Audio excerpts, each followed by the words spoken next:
સદા ભગવાનના નમો વીતરાગાય નમો અરિહંતાણમ નમો સિદ્ધાણમ નમો આયરિયાણમ નમો વત્સાયાણમ નમો લોય સવ સાહુણમ ऐसो पंचनमुक्कारो सव्वपावपणासनो मंगलाणं च सवेसिं पडवं हवै मंगलम। ओम नमो भगवते वासुदेवाय। ओम नमः शिवाय। जय सच्चिदानंद, जय सच्चिदानंद, जय सच्चिदानंद।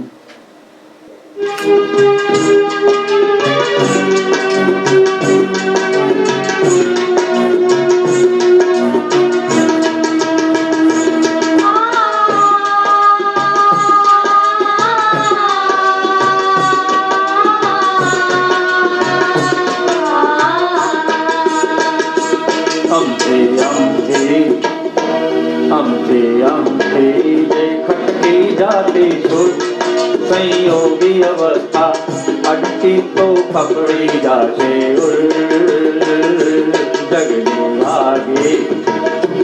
जगनी भागे जे कार जामा सुर शोधी ने कारो अवस्तु नाशवंती बुल अम्बे जे खटकी जाती सुर संयोगी अवस्था अड़की तो पकड़ी जाते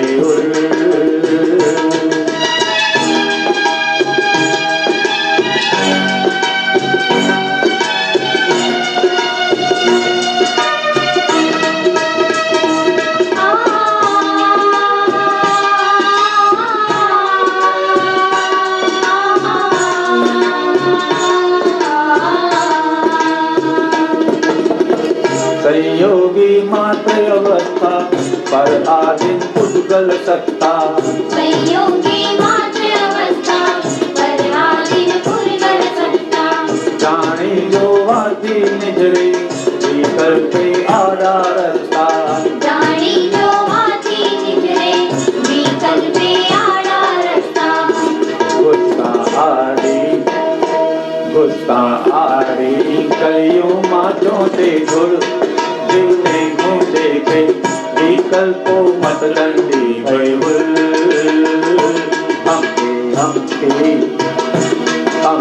हमके खटकी जाती सुर संयोगी अवस्था अड़की तो पकड़ी जाते उल।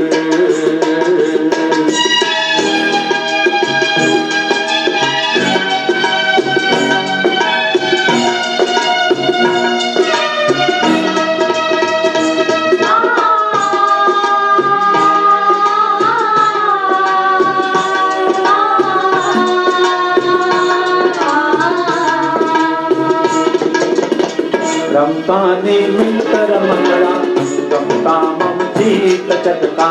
रमताने मिलकर मंगला गमता मम जीत चटका। डुबता जुगारी मटका वो गौता काया कटका। डुबता जुगारी मटका वो गवता काया कटका। नाटक करता भावे मशगुल जीव चलता पुरजा कायम ना नाट्यमान गुल।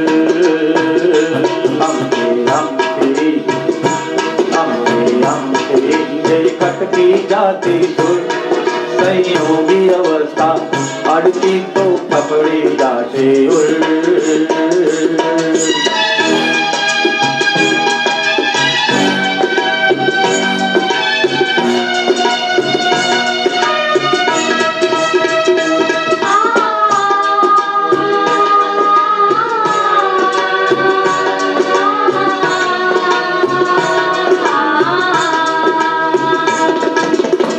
સીધો ને સહેલો રસ્તો જાણીને રાજી કરજો. સીધો ને સહેલો રસ્તો જાણીને રાજી કરજો. દાદા આજ્ઞામાં રહેજો, વિશે નિર્લેપ રહેશો. દાદા આજ્ઞામાં રહેજો, વિશ્વે નિર્લેપ રહેશો.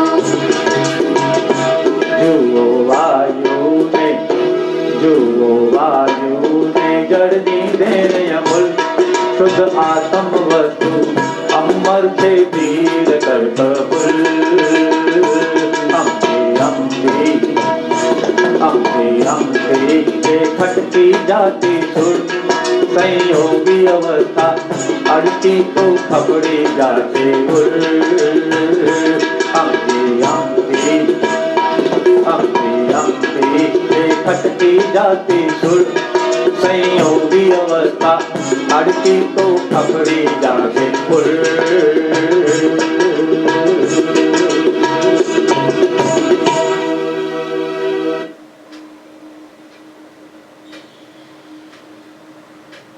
જય સચ્ચિદાનંદ, જય સચ્ચિદાનંદ. કવિરાજે ખૂબ સુંદર વાત કહી. આમાં ઘણીવાર આપણે વ્યવહાર જીવનની અંદર પણ અમથા અમથા કોઈ વાત કોઈ આપણા વિશે બોલી નાખે અને એ આપણા અહમને ના ગમતી હોય એટલે બરાબર જેમ પેલી સૂળ ભોંકાઈ હોય એવું આપણી દશા થઈ જાય. સામાન્યપણે આમ વ્યવહારની વાત ચાલતી હોય અને એની અંદર આપણને બધાની વચ્ચે કહે કે તમે એકલા જ એવા છો કે બધા ઘરના વ્યક્તિ હાજર થઈ જાય, પ્રસંગમાં આવી જાય, તમે જ મોડા આવો છો. એવું જેવું કહે એટલે તરત જ આપણને અંદર એ જે બોલ્યા એ વાણીની સૂળ આપણને અંદર અસર કરે. પછી એ તો અમથા અમથા બોલતા બોલી નાખ્યું એમણે તો, પણ એ આપણા માટે સૂળ બની જાય. અને પછી એ કેવું હોય તો જેમ પેલું કાળજાની અંદર લાગી જાય કે આમણે મને આવા પ્રસંગની અંદર મારા વિશે આવું બોલેલા, તે એ જે સૂળ કાળજામાં પહોંચી ગઈ. હવે તો કે સૂળ એને દુખ્યા જ કરે, દુખ્યા જ કરે, વેદના ભોગવ્યા જ કરે એના ઉપર. ખરેખર તો એક સંયોગી અવસ્થા હતી. એ સમય બધાની વચ્ચે પેલા વ્યક્તિનું હસવામાં બોલવું, એ બધી સંયોગી અવસ્થાઓ બધી હતી. કેટલા બધા બાહ્ય બધા એવિડન્સીસ ભેગા થાય અને એની અંદર એવી અવસ્થા ઊભી થઈ અને પેલાનું બોલવું એવું, એનો પણ ઈરાદો નહોતો કે આમના વિશે આવું બોલવું, પણ છતાં એનાથી બોલાઈ ગયા. તો કે આ બધી સંયોગી અવસ્થા એ પરાધીન હતી. જો આપણે એને પરાધીન છે, આ પૂતગલની સત્તામાં છે અને આ સંયોગી અવસ્થા છે બધી,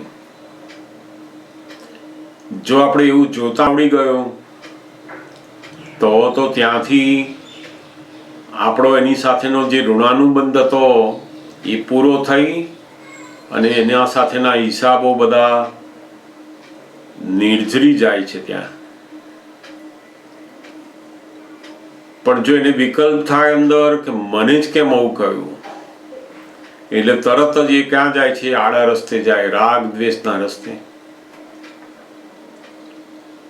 એ પણ અંદર વિચારે કે તમે કેટલા મારે ત્યાં પ્રસંગ હોય ત્યારે આવો છો, તે અંદર મને આવું કહ્યું, મારા વિશે આવું કહ્યું, એટલે એ જે વિકલ્પ છે એ એને પછી રાગ દ્વેષના રસ્તા ઉપર લઈ જાય કે છે. અને જેવા એ રાગ દ્વેષના રસ્તા ઉપર જાય એટલે પછી બીજી બધી ધૂળ પણ ચોંટતી જ જાય અંદર.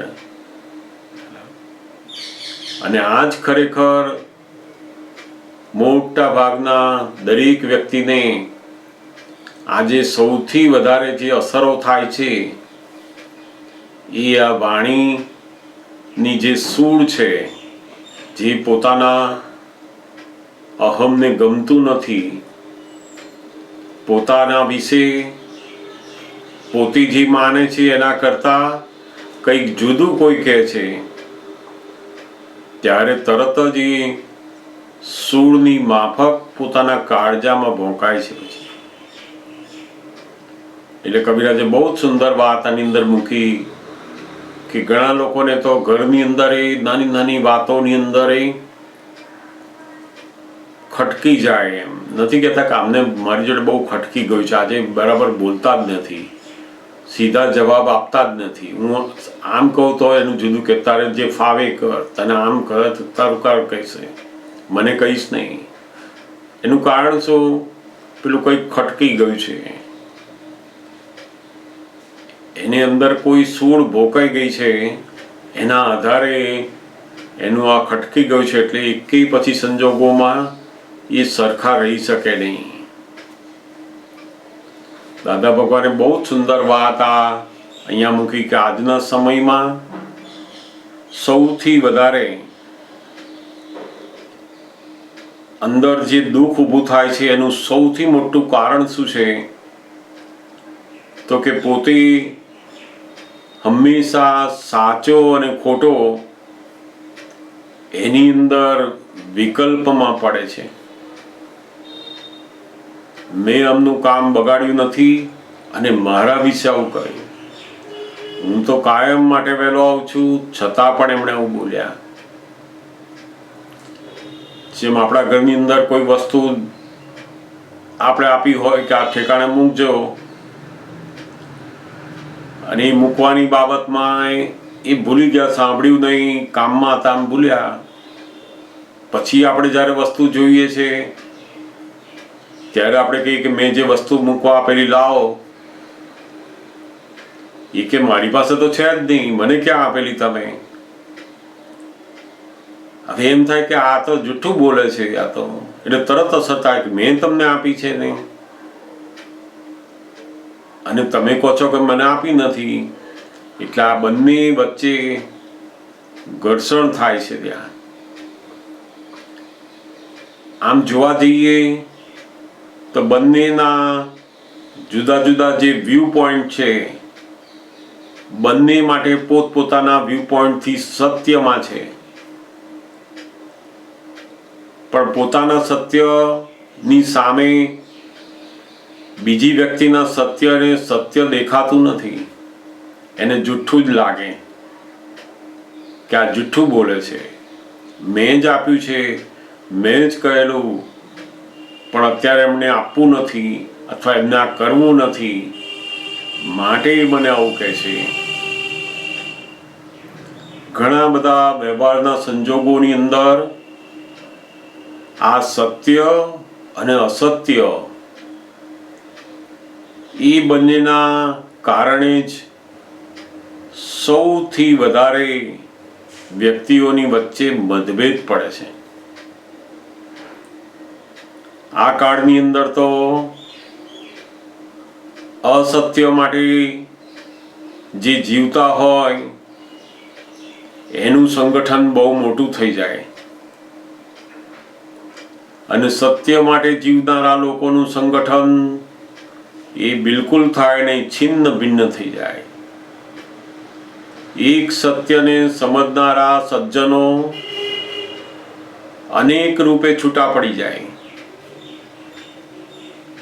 અને અસત્યને માનનારા લોકો બહુ મોટું સંગઠન થઈ જાય, કારણ કે કાળનો પણ પ્રભાવ છે.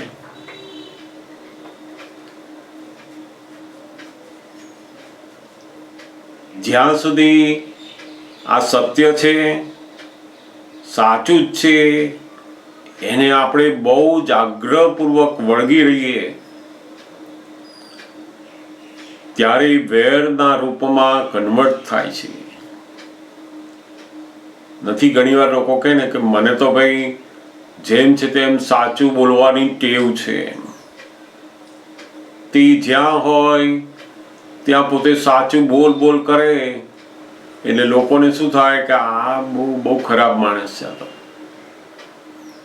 એમની જોડે કોઈને પ્રેમ ઊભો થાય જ નહીં. કેમ? તો કે જે વસ્તુ ખરેખર સત્ય છે પણ એ તો માનેલી સત્ય વાત છે, અને એ સત્ય જે વેર બંધાવે છે, બીજાને દુઃખ કરે છે, એ પછી ભગવાનને ત્યાં એને સત્ય ગણવામાં આવતું નથી. આખા જગતના બધા જ લોકો આ સત્યને જ ભગવાન તરીકે માને છે, પણ એ ખરેખર વ્યવહાર સત્ય છે, રિલેટિવ સત્ય, વિનાશી સત્ય છે. જેમ આપણું નામ મહેશભાઈ હોય, આપણે આ છોકરાના ફાધર થઈએ, વાઈફના હસબન્ડ થઈએ, જમાઈના સસરા થઈએ, તો સસરા છીએ એ સત્ય છે, પણ કેવું સત્ય છે? તો કે રિલેટિવ સત્ય છે, ટેમ્પરરી સત્ય છે. જ્યાં સુધી એ છોકરી સાથે મેરેજ કરેલા છે ત્યાં સુધી આપણે સસરા, પણ જો એ ડિવોર્સ લઈ લે તો આપણે એના સસરા રહેતા નથી. એવા દરેક સંબંધો એ કેવા છે? તો કે સત્ય છે પણ એ કાયમી નથી. આપણે હંમેશા જે વિનાશી છે, રિલેટિવ છે, એને જ ખરેખર આપણે રિયલ માનીએ છીએ કે હું જ તારો ફાધર છું, હું જ તારો હસબન્ડ છું, મને પૂછ્યા વગર કેમ કર્યું, મારા કયા અનુસાર મારો દીકરો કેમ નથી રહેતો. તો પેલા રિલેટિવને જ આપણે રિયલ માનીએ છીએ કે હું જ ખરેખર એનો ફાધર છું, એને મને આમ પૂછવું જ જોઈએ. અને આ જ રિલેટિવ સત્યને આપણે રિયલ માન્યું કે એ જ બહુ મોટી ભૂલ. એ આપણને ભયંકર દુઃખના ભોગવટા આપે, અને સાથે સાથે પેલા દીકરા સાથે, દીકરી સાથે, વાઈફ સાથે બધી જગ્યાએ આપણને શું કરે? તો કે આપણને વેર બંધાવે. બહુ જ જે લોકો સત્યના આગ્રહી હોય એમને શું થાય છે? તો કે બધા જોડે એને વેર બંધાય. જ્યાં ને ત્યાં એ પોતે સત્યની જ વાતો બોલ કરે, ત્યાં બધા જ લોકો કહે કે આમને કંઈ બોલવાનું એ નથી, અને બધાને વેર બંધાય એની જોડે. આ સત્ય એ ખરેખર તો વ્યવહાર સત્ય છે, અને તે પણ જ્યાં સુધી એ સત્ય બીજાને હિતકારી છે ત્યાં સુધી જ એ સત્ય ભગવાનને ત્યાં સત્ય કહેવાય છે. આપણું સત્ય એવું હોય કે જે હિંસા વધારે એવું હોય તો ભગવાનને ત્યાં એ અસત્ય થઈ જાય છે. આપણે સાચું બોલીએ પણ એ સાચું બોલવામાં અનેક લોકો મરે છે, અનેક લોકોની તકલીફ ઊભી થાય છે. ત્યાં આગળ આપણે એ સત્ય બોલ્યા ખરા, પણ જોડે જોડે હિંસા એના આધારે થઈ, માટે ભયંકર પાપ બંધાય છે. ભગવાનને ત્યાં આ સાચું અને ખોટું એ પરિભાષા છે જ નહીં. ભગવાનને ત્યાં તો પરિભાષા છે કે એને દુઃખ થયું કે સુખ થયું, હિંસા થઈ કે અહિંસા થઈ, ભગવાનને ત્યાં એ જોવામાં આવે છે. જ્યારે જગતની અંદર આ સાચું અને ખોટું જોવામાં આવે છે, અને જે વસ્તુ સાચી છે એ આ જગતની અપેક્ષાએ, સમાજની અપેક્ષાએ, કાયદાઓની અપેક્ષાએ સાચું હોય છે. બાકી બધું જ જેટલી વસ્તુઓ સાચી છે પણ એ બધી ટેમ્પરરી છે. એટલે જ દાદા ભગવાને બહુ સુંદર આના 3 ભાગ પાડ્યા. જગતના લોકોએ 2 જ ભાગમાં વહેંચ્યું કે આ સત્ય અને આ અસત્ય. આ જગત આખું મિથ્યા છે અને આત્મા એકલો સત્ય છે એવું લીધું બધાએ.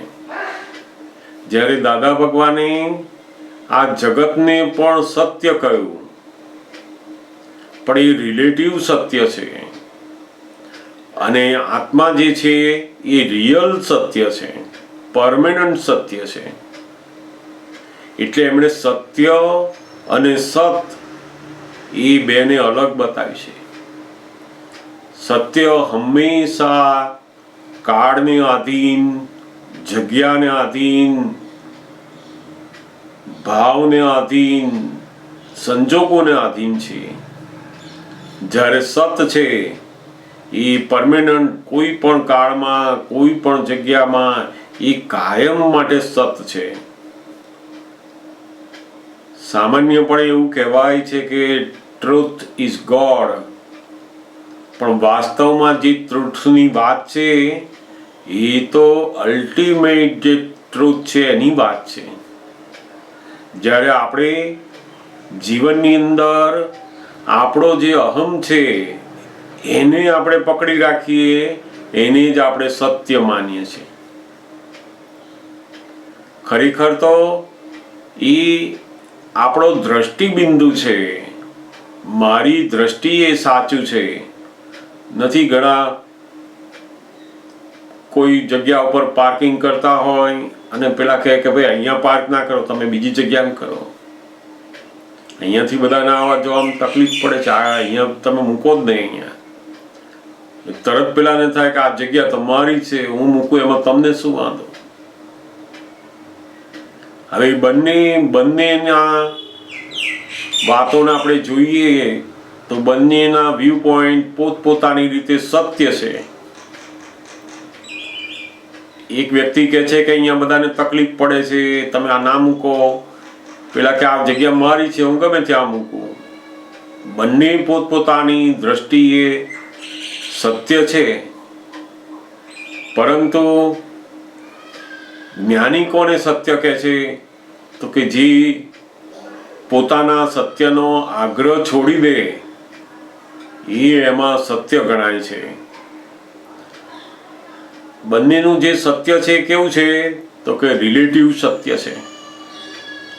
અને એ રિલેટિવ સત્ય એ વ્યવહારની અંદર કામનું છે, પણ જેને પેલું પરમ સત ઉપર જવું છે એના માટે પછી એ આગ્રહમાંથી બહાર નીકળવું પડે છે.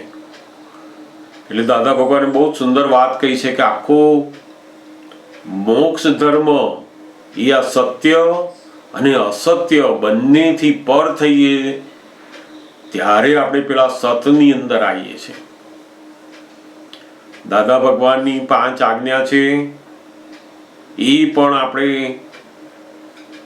ત્યારે જ એનો સંભાવે નિકાલ ફાઇલનો કરી શકીએ કે જ્યારે આ સત્ય અને અસત્યથી પર થઈએ ત્યારે. એણે મને આવું બોલ્યા છે, એણે મારી સાથે આવો વ્યવહાર કર્યો છે, મારું આવું આમ કર્યું છે, એ સત્ય ઉપર આપણે બેઠા એટલે પછી આજ્ઞા જે છે ફાઇલનો સંભાવે નિકાલ કરવાની એ પાડી શકાય નહીં. કારણ કે આપણે પેલા વ્યવહાર સત્ય ઉપર બેસી ગયા અને એ વ્યવહાર સત્યના આગ્રહને કારણે આપણી બુદ્ધિ એ સંભાવે નિકાલ કરવામાં બધા કાયદાઓ જુએ પછી કે દર વખતે એમનું કરવાનું, મારે તો કંઈ બગાડ્યું છે જ નહીં ખરેખર. એટલે બુદ્ધિ પછી એની માટે બધું પેલા સત્યની જોડ અંદર આવે અને એ સત્ય એ પેલી જ્ઞાનીની આજ્ઞા જે છે એ પાડવામાં આપણને અંતરાય રૂપ થઈ પડે છે. કોઈ માણસે કહ્યું હોય તમે આ મારું કામ બગાડ્યું, હવે એ ખરેખર એ તો જતો રહ્યો, એ અવસ્થા 2 મિનિટની હતી, પરંતુ આપણને 2 કલાક 4 કલાક સુધી એની અસરો ચાલે છે. કારણ કે જે કંઈ બોલ્યો એને આપણે સત્ય માન્યું છે. જેણે જેટલું સત્ય માન્યું હોય કે મને જ કહ્યું અને હું આવો નથી અને મને કહ્યું, મેં આવું કર્યું નથી અને મને કહ્યું છે, એટલે એને બહુ જ અસર થાય. એ અસરનું કારણ શું છે? તો કે પોતે જેટલું સત્ય માન્યું છે કે હું આવો નથી, એની અસર છે. દાદા ભગવાન બહુ સરસ વાત કરતા કે વ્યવહારની જેટલા લોકો સત્ય માનીને જીવ્યા છે, આ વ્યવહારની બધી અંદર ખરેખર હું જ ફાધર છું, ખરેખર હું જ મધર છું, ખરેખર હું જ હસબન્ડ છું એવું માનીને જે જીવ્યા છે, શું થયું? તો કે હાર્ટ એટેક ને બ્લડ પ્રેશર વધે, એના બીજું કશું થાય નહીં કે છે. આપણે એના ફાધર છે એ સાચું છે, પણ પરમેનન્ટ સાચું નથી. આપણો દીકરો, આપણી દીકરી, આપણા દીકરાની વહુ આપણને પૂછે નહીં અને એના મધર ફાધરને પૂછીને કામ કર્યું, આપણને પૂછ્યું નહીં કશું, તરત એની અસર થાય. તો કે આ બધી રિલેટિવની અંદર જે બધી અસરો છે, એ અસરોમાં સૌથી મુખ્ય શેની અસરો છે? કે પોતે સાચા છે, પોતે આ કહે છે એવું મારામાં નથી, એવું જે માનેલું છે, રિલેટિવને પોતે રિયલ માન્યું છે, એની બધી અસરો પછી એને શરૂ થાય છે. કોઈ વસ્તુની અંદર પણ આ બહુ સરસ છે, પેલા કે મને તો બિલકુલ ગમતું નથી, આને શું લાઈન કરવાનું એને? તો કે હવે એમને નથી ગમતું, એ એમના માટે સત્ય છે, અને આપણને ગમે છે એ આપણા માટેનું સત્ય છે. બંને માટેના જે સત્ય છે જુદા જુદા છે, અને એ સત્યની અંદર જે પોતે આગ્રહ રાખે ત્યાં આગળ પેલો સંભાવે નિકાલ થાય નહીં. સંભાવે નિકાલ કરવામાં આ જે વ્યવહાર સત્ય છે એને બાજુએ મૂકે ત્યારે જ પેલો સંભાવે નિકાલમાં જઈ શકે.